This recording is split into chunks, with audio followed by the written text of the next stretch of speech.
Welcome back, everyone. Today, I want to dive straight into the question that sits under every discussion about AI.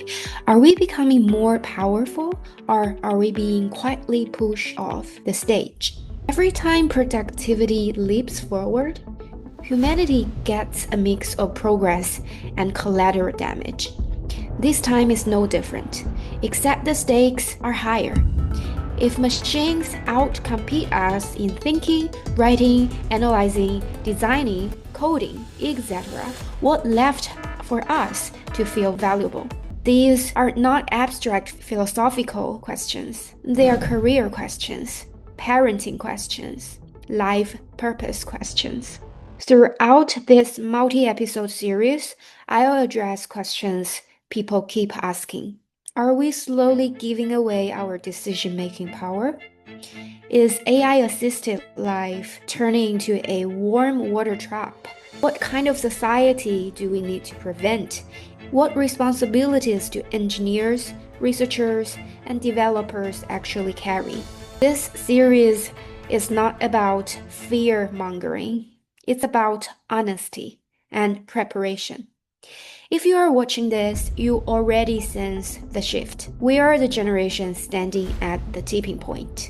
Maybe lucky, maybe unlucky, but certainly responsible for understanding what's coming.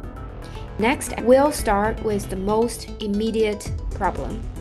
How using AI every day quietly reshape our judgment, our autonomy, and our sense of self. Today, we're diving into a big idea, dataism, the belief that data is ultimate source of value, truth, and decision-making. Maybe you haven't used the word dataism before, but you've definitely felt it. It's behind many of our personal anxieties about productivity, performance, and being data-driven enough. Let's break down what dataism actually is, where it came from, and how it quietly reshaped our professional lives. Section 1, we're going to talk about what exactly is dataism. At its core, dataism treats data and information as the fundamental unit of human culture. Not people, not stories anymore, not meaning, just data. In the logic of dataism, if something can be measured, it matters. If it's not measured, it basically doesn't exist. And the more data you have, the closer you are to the truth. This is what dataism believes. You may or may not agree with it. This mindset didn't come from philosophical departments. It comes from Silicon Valley, machine learning, predictive analysis, and the explosion of sensors and digital platforms that turns every click into a data point. It feels scientific. It feels neutral. But dataism is a value system, a belief system. Today, we optimize everything. Productivity apps to track our time, step counters to track our health, social metrics to track our influence, course analytics to track our learning, even dating apps ranking our match score. We started believing that more data equals to more control. But what happens next is subtle.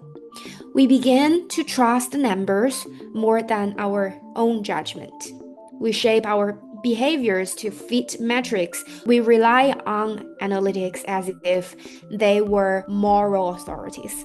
This is how dataism becomes invisible.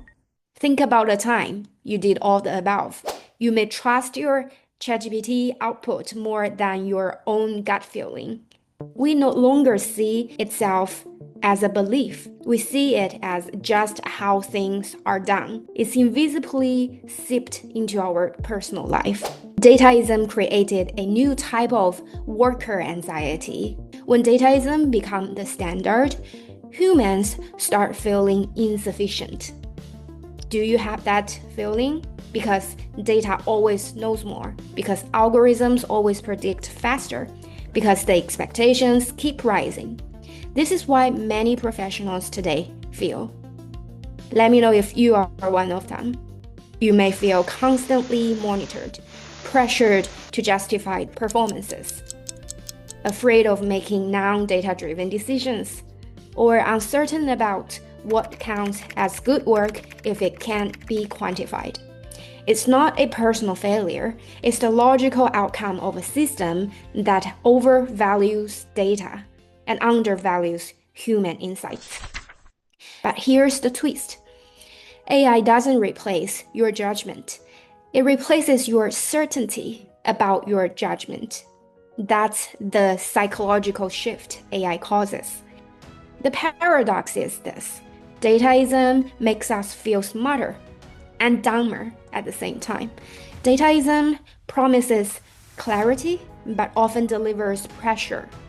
It expands what we can know, but shrinks what we feel confident to decide without proof. Professionals tell themselves, I need more data before I can act. I shouldn't trust my intuition. The model must be right. I'm probably missing something. This creates a strange paradox. We have more information than ever, but less confident on our own than ever. And this is exactly where AI complicates the story, because AI multiplies your data, your predictions, your dashboards, and your uncertainty. That's why today's episode matters. To understand AI, you must first understand the belief system that prepared the world to embrace AI, Dataism. In the next episode, we're going to move from the belief system to the psychological layer.